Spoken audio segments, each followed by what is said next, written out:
एक मुलाकात ऐसी शख्सियतों के साथ जिन्होंने दिया है अपने जीवन को एक नया मुकाम। रूबरू कराएंगे ऐसी कुछ हस्तियों के साथ एक खास शख्सियत के साथ मुलाकात जयदेव पटेल के साथ नंबर 1 इंडिया न्यूज पर। नमस्कार व्यूअर्स, मैं जयदेव पटेल और आप देख रहे हैं नंबर 1 इंडिया न्यूज। आपका एक बार फिर स्वागत है एक खास शख्सियत के साथ मुलाकात प्रोग्राम में। आज हम बात करेंगे digital personal data protection act को लेकर केंद्र सरकार की तरफ से एक ड्राफ्ट जारी किया गया उसके नियमों को लेकर और लोगों से उसके सुझाव मांगे गए। ऐसे में digital personal data protection act जो है वो आने वाले समय में कितना कारगर साबित होगा और क्यों, बात करने के लिए हमारे साथ खास मेहमान है साइबर लॉ एक्सपर्ट पवन दुग्गल। पवन दुग्गल जी, आपका बहुत बहुत स्वागत आज हमारे प्रोग्राम में।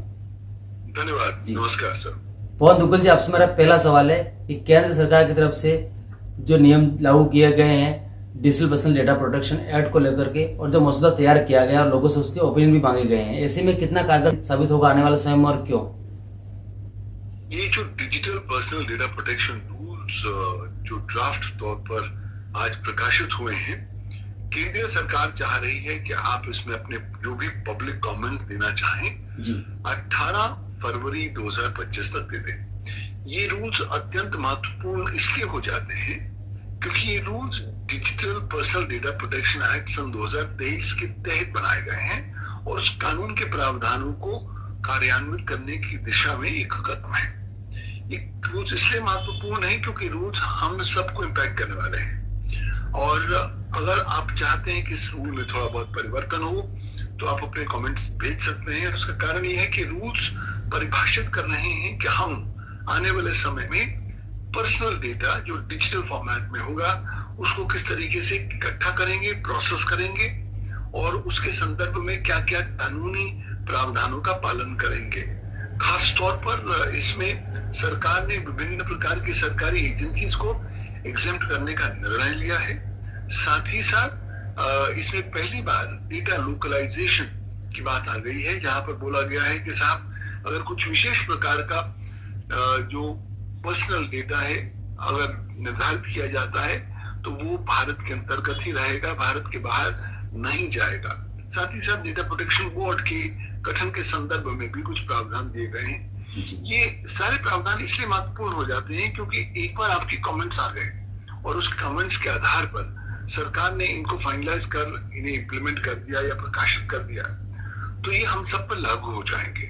अगर आप इन रूल्स का पालन नहीं करेंगे तब आप पर फाइन हर्जाना लगाया जा सकता है और वो फाइन लगाया जा सकता है 250 करोड़ रुपए प्रति वन कॉन्ट्रीवेंशन, यानी कि बहुत बड़ा अमाउंट का ये फाइन होगा और ये फाइन किसी भी कंप्लेनेंट के पास नहीं जाएगा, सरकार के पास जाएगा कंसोलिडेटेड फंड ऑफ इंडिया के तहत। तो मुझे लगता है भारत में एक सुदृढ़ तौर पर पर्सनल डेटा इकोसिस्टम को सुरक्षित करने की दिशा में ये एक पहला अच्छा सकारात्मक कदम है और सभी को प्रोत्साहित किया जाता है कि इसमें अपने कमेंट्स दे दीजिए ताकि हम लोग जब ये डिजिटल पर्सनल डेटा प्रोटेक्शन की सेकेंडरी लेजिस्लेशन लेकर आए तो इस तौर पर लेकर आए ताकि समुचित भारतवासियों को और भारत को इसका फायदा मिल सके। जी Pawan Duggal ji, digital personal data protection act के नियमों से अब डिजिटल डेटा कितना सुरक्षित होगा? देखिए, अभी तो सिर्फ रूल्स पब्लिक कमेंट के लिए आए हैं। एक बार कमेंट आने के बाद जब फाइनल हो जाएंगे रूल्स और प्रकाशित होंगे तब उससे उम्मीद की जा रही है कि इनके इम्प्लीमेंट होने पर, अमल होने पर काफी हद तक पर्सनल डेटा का संरक्षण भारतवर्ष में होगा। ऐतिहासिक पृष्ठभूमि पर देखूं तो पाता हूं कि भारतवर्ष में पर्सनल डेटा की कोई इज्जत नहीं होती। जो व्यक्ति किसी और का पर्सनल डेटा जब मन चाहे उठा लेता है उसका दुरुपयोग कर लेता है। मुझे लगता है अब आने वाले रूल्स के साथ साथ एक इज्जत, एक प्रकार का सम्मान स्थापित किया जाएगा पर्सनल डेटा के संदर्भ में।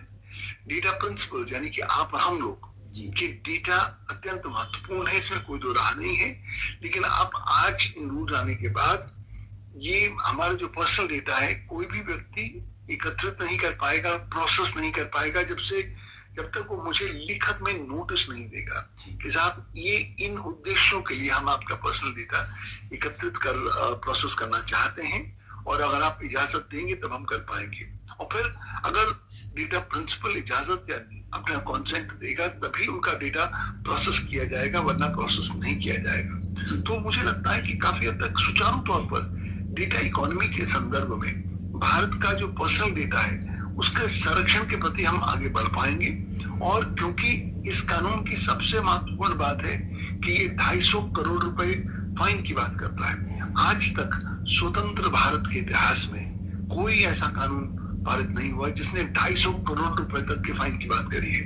और क्योंकि ये फाइन किसी कंप्लेनेंट या प्राइवेट पार्टी के पास नहीं जाएगा बल्कि भारतीय सरकार के पास जाएगा कंसोलिडेटेड फंड ऑफ इंडिया में, तो संभावित तौर पर इस पूरे लेजिस्लेशन की जो रंगत है बिल्कुल अलग हो जाती है। क्योंकि अगर आप सरकार को पैसे नहीं देंगे तो कानून मानता है कोई बात नहीं, हम उसे as arrears of land revenue मांग लेंगे और लगान के तौर पर आपसे हम वसूल करेंगे। आपके जितने भी एसेट्स हैं उसको सरकार बेचेगी और फिर वो पैसे आपको रिकवर कराएगी।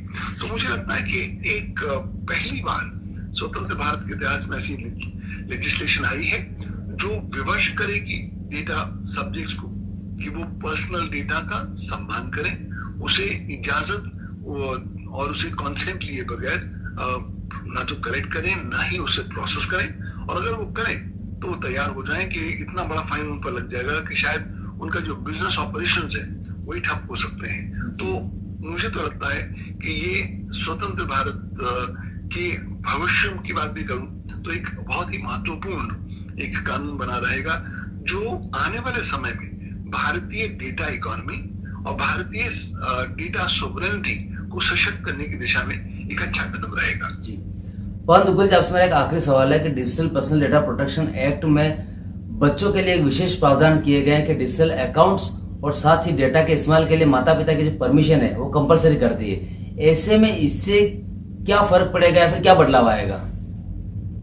इसका सीधा फर्क ये पड़ेगा कि अब भारतीय बच्चे जो 18 साल के हैं वो सोशल मीडिया प्लेटफॉर्म्स पर जाके अपने अकाउंट खुद नहीं बना पाएंगे। अगर उन्हें बनाना होगा तो उसको उन्हें अपने पेरेंट की कंसेंट देनी होगी। अब ये तो एक अच्छी बात है क्योंकि ये कानून भारतीय बच्चों के डेटा का संरक्षण कर रहा है, भारतीय बचपन को सशक्त करने का प्रयास कर रहा है। दूसरे दृष्टिकोण से देखूं तो लगता है कि शायद ये कानून एक बैन लगा रहा है कि बच्चे जो है 18 साल से पहले तक अपना डेटा अपनी कंसेंट दे नहीं सकते, तो अपना कोई अकाउंट सोशल मीडिया पे नहीं बना सकते। उद्देश्य बहुत अच्छा है इन प्रावधानों का, लेकिन समस्या ये है कि भारत में लोग जुगाड़ अक्सर करते हैं और बच्चे तो खास तौर पर जुगाड़ की दिशा में ज्यादा प्रेरित हो जाते हैं। तो जैसे उन्हें पता लगेगा कि साहब उनके अकाउंट नहीं मिल सकते तो अपनी उम्र के बारे में झूठ लिखेंगे। होंगे 10 साल के, कहेंगे मैं 20 साल का हूं या 25 साल का हूं ताकि उनका अकाउंट बनाया जा सके। उस संदर्भ में होगा क्या कि झूठे इलेक्ट्रॉनिक रिकॉर्ड बनेंगे, सर्विस प्रोवाइडर इस कानून का उल्लंघन करेगा और सर्विस प्रोवाइडर को खमियाजा भुगतना पड़ सकता है, उसको फाइन लगाया जा सकता है 250 करोड़ रुपए के प्रति के संदर्भ में। तो मुझे लगता है कि उद्देश्य अच्छा है लेकिन एक्चुअल इम्प्लीमेंटेशन में समस्याएं, चुनौतियां आएंगी और तभी इन रूल्स को और ज्यादा विस्तृत, कॉम्प्रिहेंसिव बनाने की आवश्यकता है ताकि ये ज्यादा एग्जॉस्टिव हो सके और ज्यादा क्लैरिटी दे सके न केवल सर्विस प्रोवाइडर्स को बल्कि उपभोक्ताओं को भी कि किस तरीके से एज वेरिफिकेशन की डिटर्मिनेशन होगी, उसके अंदर जो खामियां हैं या जो ग्रे जोन है उसको किस तरीके से कवर किया जाएगा और किस तरीके से जो सर्विस प्रोवाइडर्स हैं उनकी जो लीगल इंटरेस्ट है उनका संरक्षण किया जाएगा। तो काफी महत्वपूर्ण बातें हैं। अब देखते हैं क्या कमेंट्स आते हैं और सरकार किस तरीके से इस तरह के रूल्स को फाइनलाइज करती है। पवन दुग्गल जी, आपने हमारे लिए समय निकाला और महत्वपूर्ण जानकारी हमारे साथ साझा करी, उसके लिए आपको बहुत बहुत धन्यवाद। धन्यवाद, नमस्कार।